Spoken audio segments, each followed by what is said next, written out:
Morning all. Thank you for joining me in another of my monologues, and thanks to those wonderful people who've been supporting the channel. It's very much appreciated. Oh, the woes of the world. If you look online, you'll see the woes of the world presented in numerous YouTube channels, the mainstream media, and so much of it seems to me to be stirring the pot, isn't it? It's stirring up emotional problems. We've seen that with the flags and people being stirred up to take a stance. Instead of living peacefully as much as we can together, there seems to be a lot of stirring things up. And as I said before, one of my viewers said, I just can't bear it. Can't bear going online and looking at any of this stuff because it seems to give the impression that the country is going down the plug hole. And of course, the media needs a good story, and it's bad news that always sells, isn't it? And so one can very easily get a false idea of what's going in the world. Yes, there'll be pockets of grim stuff, of course, and maybe for some people it's worth being abreast of all of that. But if we all get too frustrated and worried about it, what we're not doing is concentrating on repairing the damage and actually getting on and having a more peaceful life. And if you're a bit like myself and the lovely Julia, that's all we really want. We don't want this sort of chaos in our world. And I think we can still have a bit of peace and a bit of tranquility and an understanding. And one of those methods, of course, is to turn away from all the nonsense and not listen to it, not tune into it. Now, as you know, Julia and I are in the process of buying a small parcel of land, and I know a number of people are in this same process or about to do it or have done it or have been there for many, many years. And of course, as we do this, something that I've mentioned many times on this channel is part of the idea really is to be able to be as self-sufficient, self-reliant, to depend on ourselves, get back to nature, get back to growing food or rearing animals for food, and being one with the planet rather than being in a state of chaos and confusion, raising our vibrations, keeping ourselves positive, and dealing with what to some might be the very boring day-to-day existence of patching up a hole in the roof of whatever it is one lives in when one's on the land when it rains, or dealing with plants that haven't grown very well, and all of that sort of stuff, instead of just taking the easy route and going to the supermarket and eating processed foods and foods that don't seem to be of much cop for all of us. Now, of course, I think what's missing at the moment, and we've seen it with Mark Byford, the bowler hat farmer. He set up a website in which people who are producing food can sell their food, and it's a brilliant step forward. But I think what would be good is a bartering network. We've got the internet. Let's make use of it. Let's make use of it. For those people who are on the land who are growing, I don't know, vegetables, let's say, and those people who are growing or rearing animals, they might want to barter with one another. And wouldn't it be great if, like Julia and I, eventually, when it happens, the legal system takes forever, doesn't it, just to sort of get the title thing. They want you to jump through so many hoops in order to get there. And I'm sure all of these, like everything, like driving on the road, you notice how many cones and areas that have been put up, temporary lights that are holding up your journey. Have you noticed that? And there's no work going on, there's just cones. It makes you want to stop the car and throw all the cones and the traffic lights to one side and say, look, until you're actually working on the land, don't block people's journeys. But we know the reason behind that is to make us feel that the journey is not worthwhile because it's so frustrating, because ultimately we know that they would rather we didn't drive and have a certain level of freedom. And wouldn't it be great, I think, that if people are going to the land or growing in their little communities or setting up small little villages of sovereign people, however people want to describe this new system, which I do think is coming, if we had a bartering network. So in other words, if I live in Sussex at the moment, and let's say my bit of land was just down the road for the sake of argument, and I wanted to get some pork sausages, or I wanted perhaps to invest in half a cow, and that over a year, half of that cow in different chunks would be sent to me. And instead of using that fiat currency, which at the end of the day is their money, isn't it? It's their money and it's meaningless. It's backed by nothing, as we know. And we've spoken about all of this. But wouldn't it be great, instead of that, is that we could just have an exchange network, so that people could see who is near them and is prepared to exchange their produce for other produce. So I like raw milk. A lot of people like raw milk. There's not enough raw milk being produced. I wish there was more. But hopefully soon there'll be a lot more micro dairies who will produce raw milk. Well, they want to sell that milk, don't they? But maybe they would exchange the milk for a box of veggies or some pork or meat or beef or, whatever. Perhaps they'll exchange it for some work.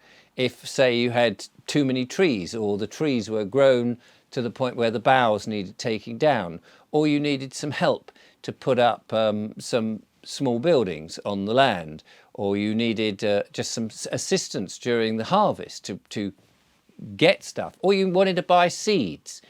An exchange or barter system would be rather good, instead of having to rely on the money and just deal in the old-fashioned way of trading like for like, or value for value, you might say.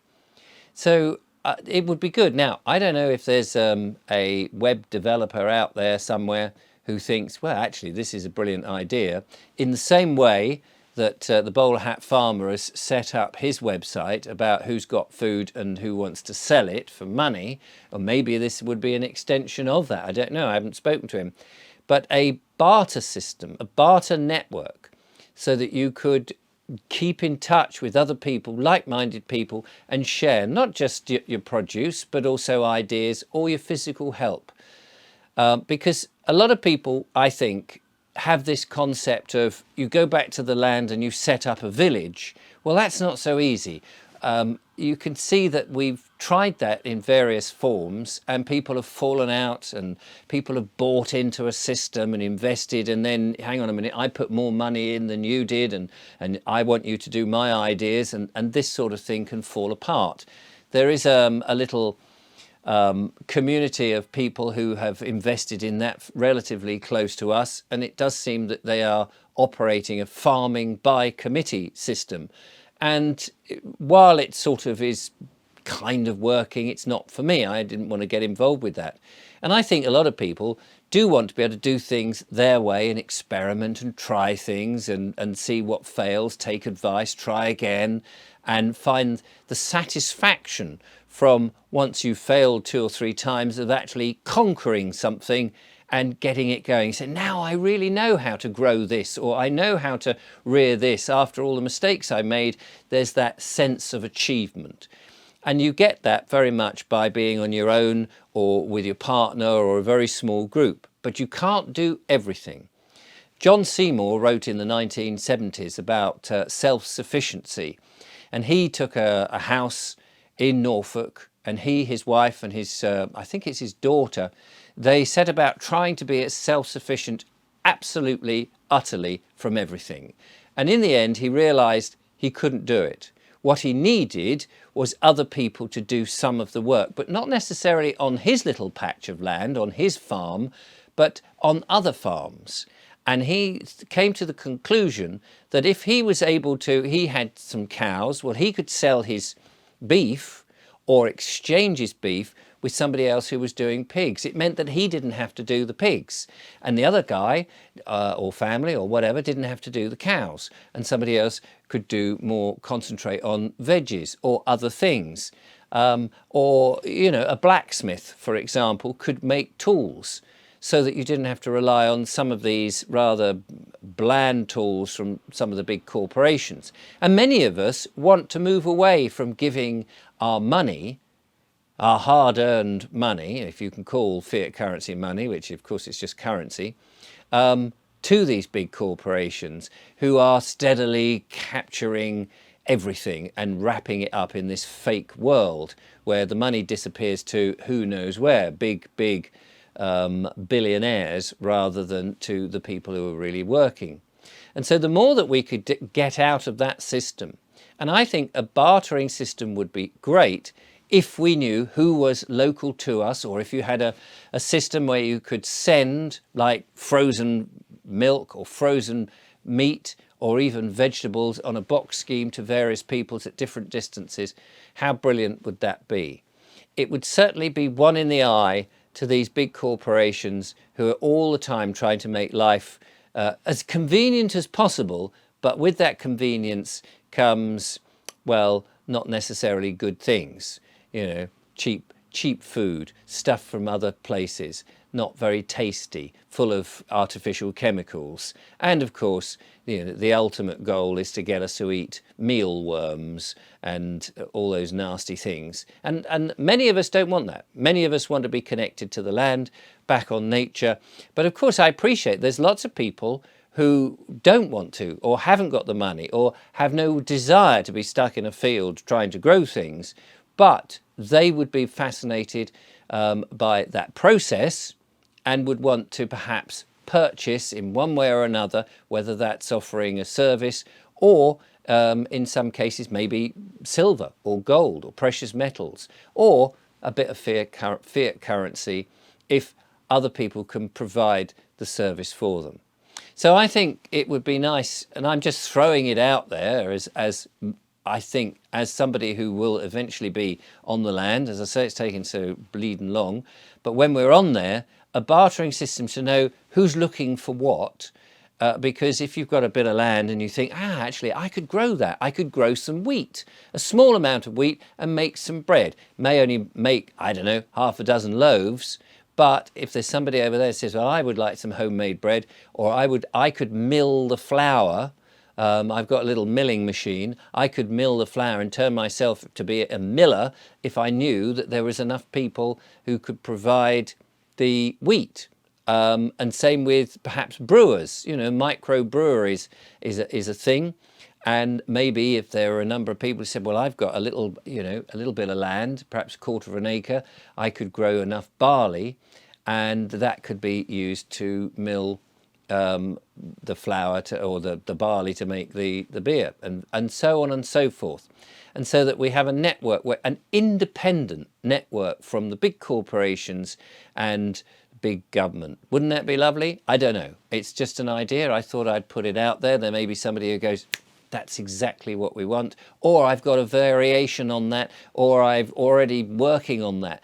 And we need to bring all these people together so that we can have these sort of systems in place so that we are more independent, self-reliant, self-sufficient in greater numbers, but in individual plots, if you see what I mean. Anyway, that's my little idea I thought I'd put forward. It's something that I know that Julia and I would love to contribute to once we're on the land. You know, next year when we get into the sort of growing season proper and the spring is there and we're learning what we can do on our little bit of land, then it would be lovely to be able to supply the surplus that we have.